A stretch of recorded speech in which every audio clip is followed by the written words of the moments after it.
Hi, welcome to Parenting Challenging Kids. I'm Dr. Michelle Alden. I'm going to be talking to you about real life situations. I'm not going to use any names of the families. I'm going to combine some different situations so it's not all one family. But if you recognize your kids in this, feel free to use the information and try it. I just invite you to try the things that I suggest. I also recommend that you get the book Parenting Emotionally Distressed Kids and start applying some of these things and see the changes happening. So I'm going to use some situations that have come up, and because they're very common that come up, and how I coached through it, because a lot of times I'm not even there in the home when those things are happening. I'm texting, or it's something that we're addressing in a coaching session. So these are from different texts that were happening in the moment, and I wanted to give you an example of what that's like to get some help in the moment. So hopefully some of this will apply over the next few weeks to, I had that situation and I'm gonna listen to what Dr. Michelle said and try it. So I had a situation with a family where a child was refusing to go to school because he was saying that he was bullied and he didn't want to go, and so he was kind of in that victim mentality and didn't want to go. There's always been a bunch of different reasons why he doesn't want to go, so I'm not unsympathetic to kids that are having a hard time at school. But in this case, it was one of the many excuses that he was kind of using. But we were specifically talking to him about using the bullying. And so what I had told the parents, because they said he's refusing to go, he says he gets bullied, he doesn't want to go. So I told them to be kind, but be firm. And so I had them go into his room and just be there quietly and not try to beg or plead or anything like that, and just say, I know it's hard. We all have to do hard things, but here's the deal. It's Thursday and you only have today and tomorrow, and you've been going all week, and that's great. So I'll tell you what, you go today and you go tomorrow and we have a great week like we've had. Then Friday after school, we're gonna do XYZ. So normally I don't put things off too much on the kids. Like if you, like you're working for something to happen another day, but this is kind of a example of an if and then that can be a positive reinforcement. Usually we use if and then, like if you get this done, or when you get this done, then we'll do this. And that's kind of how we're using it here. And but we're using it for over a couple of days, and so you might have to give a lot more reminders, because you're not going to be able to say that on Monday. Like if you go all week, then on Friday we'll do this. I mean, you could say it, but a lot of the kids that I work with, there's now and not now, and so they don't carry those things over. So having some good reminders. And then the question I get a lot of times is like, how is this not a bribe? And it's like, it's not a bribe, it's an incentive. It's like, they're acknowledging, like, I know this is hard.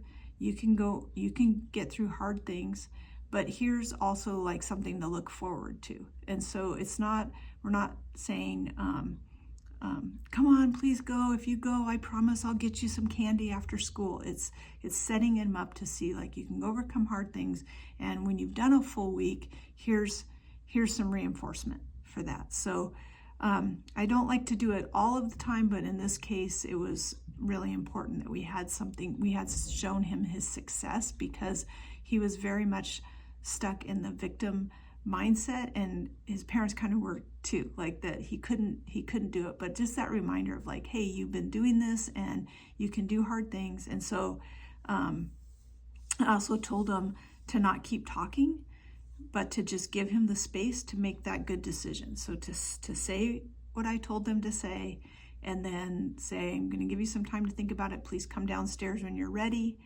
And this is what they texted back, just not very long afterwards. They said, "We followed your guide and he's now at school. Yay, we talked about the bullying and then left him alone to think about it. Next thing I knew, he was wanting and ready to go. It's working. I'm so very happy." I was happy too. So that's just something to try. Again, you have to be really careful that you're not pulling on them, you're not begging, you're not threatening. You're just saying, I know it's hard. This is a non-negotiable. We're going to do this. So let's go.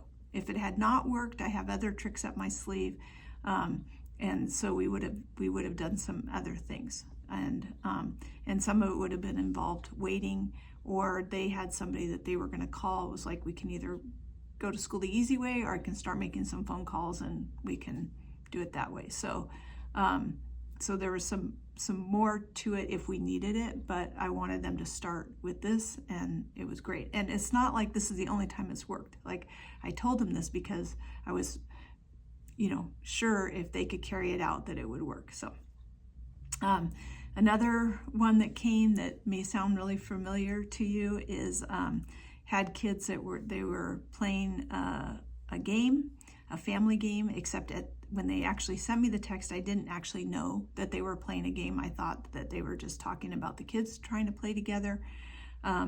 So mom started out just telling me that the two kids were being really snarky with each other.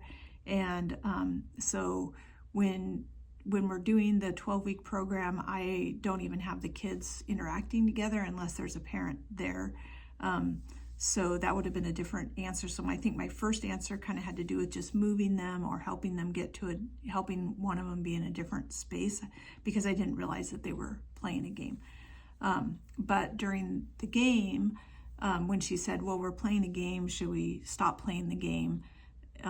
And so I said, try not to focus on it too much. The one that's being really snarky usually does that because she wants some extra attention. Like, everybody else gets a lot of attention because of their different issues, and a lot of times I see her kind of either try to overparent or be kind of subtly poking at everybody for attention, almost like she wants somebody to notice that, like, she doesn't have it all together either or something, So I said, I said that if she needs something or they need to get her involved in an activity, then they could say something like, "It sounds like you need some attention.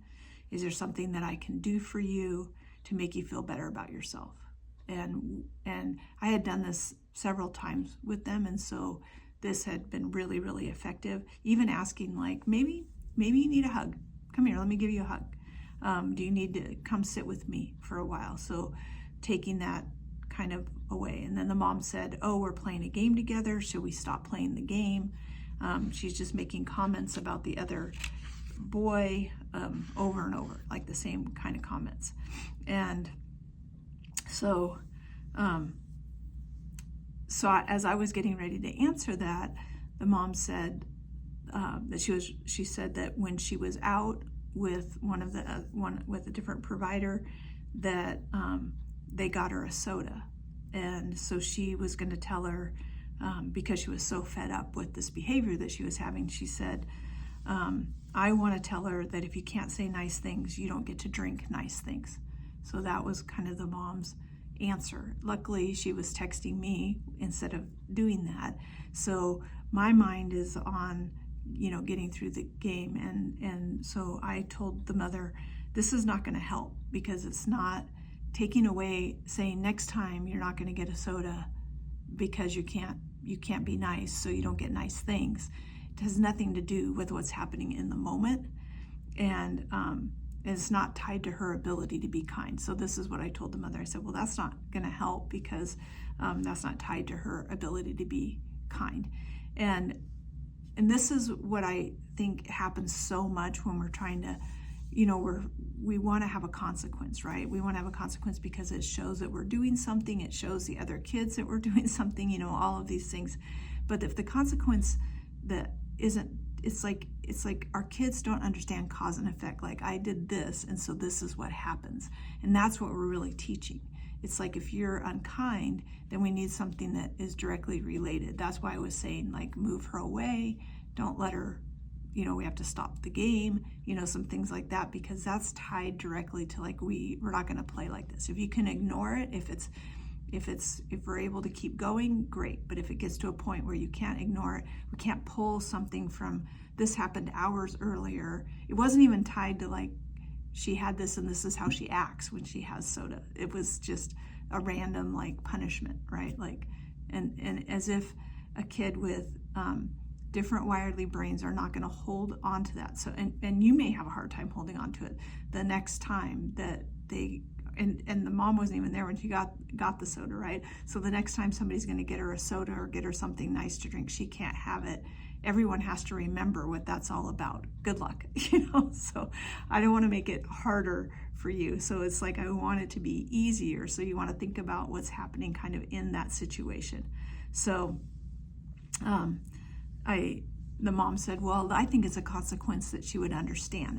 And so then I explained, like, for, shortly, in these reasons, I said, it's not going to work. So I just said, listen, you're either going to need to pause the game and you're going to wait. So we've done that lots of times when we're playing family game, somebody's not acting appropriately. We're like, okay, everybody, we need to just wait, see if so-and-so can kind of get it together, and then we can continue playing. Sometimes it may mean having to move that child, like one parent may, because that's what I recommended too. I said, you're either going to have to wait, and then maybe ask if she thinks that she can continue, or if it's going to be too hard to play nicely. And the other thing that you can do if you have two parents there is you can have the one parent finish the game, and you and that child that you're having a difficult time with can go take a break together, sit together nearby, or we're going to do something else since you're not able to play the game. We need to get dinner ready, or clean up or whatever, so you're moving them away from that situation, which maybe they wanted to be involved in the situation. And so, but once you make that decision, like, I would follow through. So if you can try pausing, that helps, because then they can turn it around. It's like, okay, I'm ready. Or, and don't ask for more. Like when a child says, okay, I'm ready, I won't do that anymore. Don't then just go, well, I'm not going to do it until you say you're sorry, or give a lecture about why they did that, or how unkind it was, or anything like that, because that's going to derail what you're doing. And this is the hardest part, I think, without help, is that you might start off fine, and then you kind of get into this other piece of it, right? Like I think that the parents, like, they've worked with me long enough that they know, like, they're being unkind, they're being snarky, maybe we won't have the kids play the game, but then it's like the annoyance of it kind of gets to you as the parent, and so it starts building on itself and getting worse. And so just realizing that you can stop, or you can pause, and I don't want to ruin it for everybody, but sometimes we have to stop the game. Like, we've been playing games before with, like, younger kids, and even the older kids can agree, like, we're not going to be able to finish this game. So it's like, okay, I think we're done, right? And also keeping an eye on the amount of time, because sometimes we're working on building up that ability to sit and do a game for 20 to 30 minutes, but they might not quite be there yet. So if we get 15 minutes of good game time played, and then we're starting to lose it, especially when you have different ages, you can say, you know what, we're going to all take one more turn, and then we're just going to be done, because some games take longer. And so if that's the case, then you have kids that are kind of getting maxed out on how much they can do. So you want to have that consequence. I'm using the word consequence because I think that's what we want as parents. Like, we want to know that there's a consequence, but I really see it more as cause and effect. Like, how can I help their brain to see that when I do this, like if I apply pressure here, then this is going to happen, and without it being a big drama or something made up that I have to do outside of that.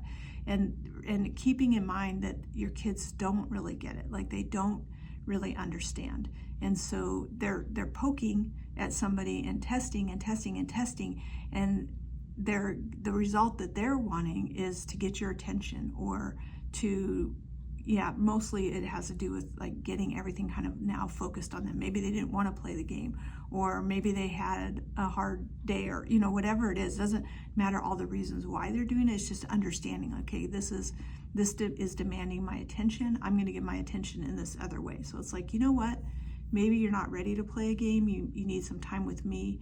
So if everyone else can play the game, great. If we can pause, great. If we can go sit for a few minutes and then we can come back, whatever we have to do. And so it's interrupting that pattern, so that their brain isn't like, when I do this, then this is what happens, right? Instead, it's like we're teaching them like, no, when you do this, then this thing that you might not want happens. And that's kind of what consequences are about, right? Like we don't get to choose the consequences of our actions. The consequences are what follows because of our actions. And so we get to choose our actions, right? And so you could give a warning. You could say, you know what, if you can't stop, or you can't use kind words, if we can't play this game together, then you'll have to be over here while we finish, or you and I will go do this, so you give that warning. It's like, do you think you can handle it, or do we need to take a break right now? And the kids will primarily tell you what's, they're either going to be like, no, I've got it, or they're going to say, go already, right? And again, like if they don't have the best response to it, I don't worry too much about that, because we're working on responses, but a lot of times kids don't, like when they're kind of given those choices, they're still kind of like, it's almost like their brain's kind of mad, like, oh, I knew that was, I know that's right. So they might say something like, okay, well, go already. It's like, okay, so you're telling me you're ready? Okay, we'll try again.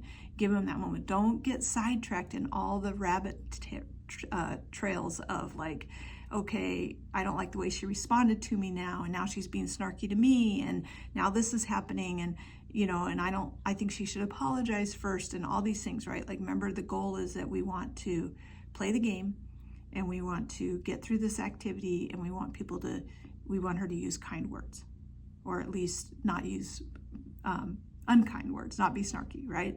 So we're not working on all the other pieces right now. We're just trying to get through the game. So there may be an opportunity later for that to come up more naturally. Like, let's say all of a sudden she wants to go do something with that child that she was being mean to. So before that happens, even if the other child is like, now they're happy that their sister is like wanting to do something with them, you could say, hey, before you guys go play together, I just want to make sure that you apologized for being snarky to each other, or whatever. And so then you can kind of bring that in when it's not in the moment. In the moment when things are happening, deal with that thing that's happening right now. When I was doing martial arts, we used to talk about that. Like, you have to deal with the weapon, right? That's coming at you. This the most of the threat right now. So we're dealing with this piece right now. We're not bringing in everything else, like, oh, maybe this would be a good time to talk about like the kind of manners that we should have, or why it's so hard to play family games because you always act like this, or all of those things. Like, keep it very concise. And I think that shows it really well in both of these examples. The one with refusing to go, like he was given the same choice, like, hey, you can get up and meet me downstairs, or I'll be making some phone calls to get some help, so, and the same thing with the game. So I've really, consequences that are tied directly to what's happening in the moment are really effective, but ones that are not going to be effective. So just keeping that in mind. A delayed consequence, like you hit somebody this morning, so now you have to go to bed early because and if you do this next time, then you're not going to be able to do X, Y, and Z. All of that doesn't work with our wired differently kids. It really needs to be tied, because it's just, keep in mind, like I'm teaching cause and effect. Like, what can I do to help them to learn that when this happens, this happens. So if you need more help then that, again, make comments in the section below. And just wanted to let you know too that you can join the playroom, and you can find that on parentingchallengingkids.com. And in the playroom, we go over scenarios like this all the time. And people bring stuff that's happened this week, and we talk it through. I script things out for you, and I'm going to be doing that on these videos because I want to give you the most help that you can get and through these videos. And so we'll have some more of these each week. So like and subscribe, and keep listening. Thank you.